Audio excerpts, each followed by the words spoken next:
Shalom, good evening. This is TV7 Israel News broadcast to you from Jerusalem. And in today's top stories, hostilities between Hezbollah and Israel seemingly intensify. The United States announces a new package of over $400 million in aid to the Palestinians. Russia and Iran aim to deepen their strategic bilateral relations. Well, Israelis celebrate the festival of Shavuot, which per the biblical book of Exodus, chapter 34, marks one of the three ordained pilgrimage festivals. Salvos of rockets, missiles, and one-way unmanned aerial vehicles were launched from Lebanon by the Iranian proxy Hezbollah toward Israel. Despite French and American efforts to de-escalate hostilities along the Lebanese front with Israel via diplomatic means, Hezbollah's uptick in cross-border attacks has prompted Israel to launch a targeted strike against four senior Hezbollah commanders who are holding a meeting in the Lebanese village of Joka, roughly 10 kilometers from the border with Israel. One of the four Hezbollah commanders included Talib Sami Abdullah, commonly referred to as Abu Talib, who commanded the Iranian proxy's An-Nasir division, which essentially was responsible for the majority of attacks from Lebanese territory towards Israel since the Iranian proxy launched this unprovoked war from Lebanon on October 8th, as is explained by Alma Research Center founding director, Lieutenant Colonel in Reserve Sarit Zehavi.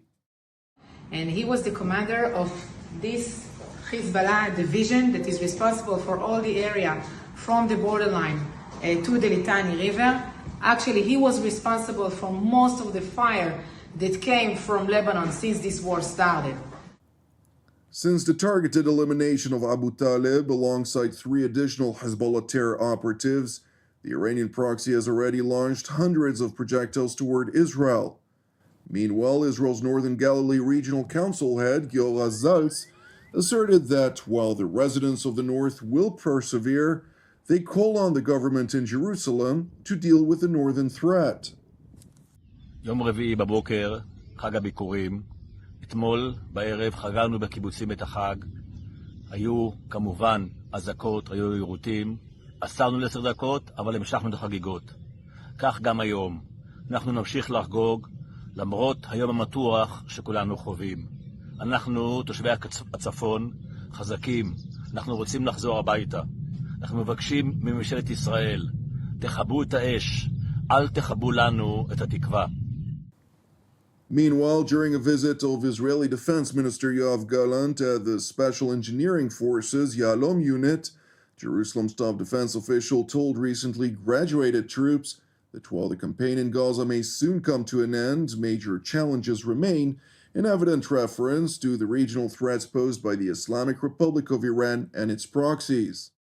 לצערנו יש עוד אתגרים גם לעתיד. אני פשוט זוכר את התחושות האלה כחייל, שאתה מגיע דקה אחרי שאיזה מבצע גדול התרחש, ואתה אומר, פספסתי. לצערנו הרב, יהיו עוד. תערכו, תתכוננו, אנחנו נצטרך אתכם. תעשו את כל מה שאתם יכולים טוב. Turning to the Hashemite Kingdom of Jordan, where King Abdullah II, in collaboration with the United Nations, hosted a conference that focused on the Gaza Strip, during the course of which widespread anti-Israel sentiments were expressed by regional participants, while the UN and Western nations called for an end to the war. Excellencies, the horror must stop. It's high time for a ceasefire, along with the unconditional release of hostages. I welcome the peace initiative recently outlined by President Biden and urge all parties to seize this opportunity and come to an agreement. إلزام إسرائيل بإنهاء حالة الحصار والتوقف عن استخدام سلاح التجويع في عقاب أبناء القطاع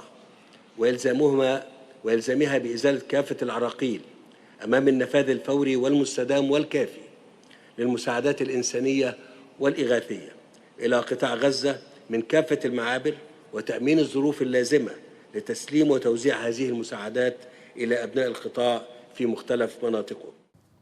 It is important to explain that the remarks by the Egyptian head of state were directed at his own people, as dire economic woes and public disdain have forced President al-Sisi who knows full well the real status of the delivery of aid to the Gaza Strip to accommodate Egypt's public sentiments. Similarly, amid political discourse during an election year in the United States, Secretary of State Antony Blinken asserted that Israel must do more to avoid civilian casualties. Israel must take further steps to reduce civilian casualties, even as it confronts an enemy that started this war with the barbaric slaughter of civilians on October 7th.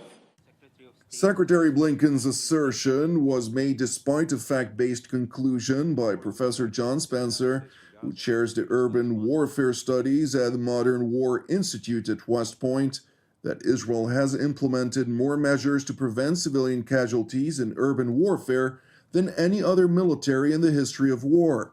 The statement by Spencer, who is highly esteemed in matters of urban warfare in the United States and around the world, was essentially echoed by Lord Andrew Roberts, a well-renowned military historian who was acclaimed by no other than Henry Kissinger as one of the most relevant contemporary strategic thinkers. Meanwhile, Secretary Blinken utilized a conference in Jordan to announce the Biden administration's decision to grant the Palestinians an additional $404 million in aid.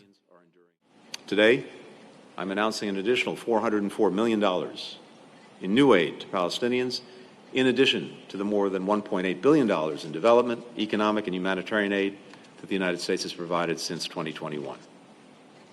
Second, let's work together to ensure that more aid gets into Gaza and, once it's in Gaza, reaches the people who need it the most, by land, by air, by sea. This has been our intense focus since the conflict started. Particularly in recent months, Israel has taken some important steps to open more crossings, to address obstacles to the delivery of assistance. But it can and must do more. It is worth mentioning that following the conference in the Hashemite Kingdom of Jordan, Secretary Blinken traveled to the Qatari capital of Doha, where he is expected to hold extensive deliberation related to the Gaza Strip and Hamas, Lebanon and Hezbollah, as well as the Islamic Republic of Iran. Meanwhile, after concluding an expanded BRICS foreign ministerial in the Russian city of Nizhny Novgorod, Moscow's top diplomat confirmed that once Tehran passes through a number of procedural legislative actions, Russia and the Islamic Republic of Iran will raise their strategic level of cooperation to a new level. Что касается работы над государственным договором о сотрудничестве между Российской Федерацией и Исламской Республикой Иран, да, пока он еще не может быть подписан, хотя текст целиком согласован, но для того, чтобы этот договор мог быть вынесен на одобрение президентов и на, соответственно, подписание, со стороны Исламской Республики Иран необходимо выполнить ряд процедурных законодательных действий по тем вопросам, которые уже зафиксированы в договоре. Эти действия пока не выполнены. Вот, собственно говоря, и все. Но на встрече с исполняющим обязанности министра иностранных дел Исламской Республики Иран Али Багери Кени мы подтвердили нашу приверженность этому документу, который призван вывести отношения России и Ирана на качественно новый уровень, и мы сможем это сделать, как только на стороне наших иранских коллег будут урегулированы упомянутые мной в основном процедурные вопросы. Prior to Lavrov's announcement, which came after his meeting with his Iranian counterpart, Tehran's top diplomat also met with China's state counselor and foreign minister Wang Yi, during the course of which Beijing's top diplomat voiced China's determination to further develop strategic relations with Iran in all fields. Separately, after Turkish Foreign Minister Hakan Fidan attended the BRICS Foreign Ministerial, Russian President Vladimir Putin hosted Ankara's top diplomat, during the course of which he voiced his pleasure in Turkey's apparent desire to join the intergovernmental organization. Мы приветствуем интерес Турции к работе БРИКС. Безусловно, будем всячески поддерживать это стремление и желание быть вместе со странами этого объединения, быть вместе поближе, решать общие задачи.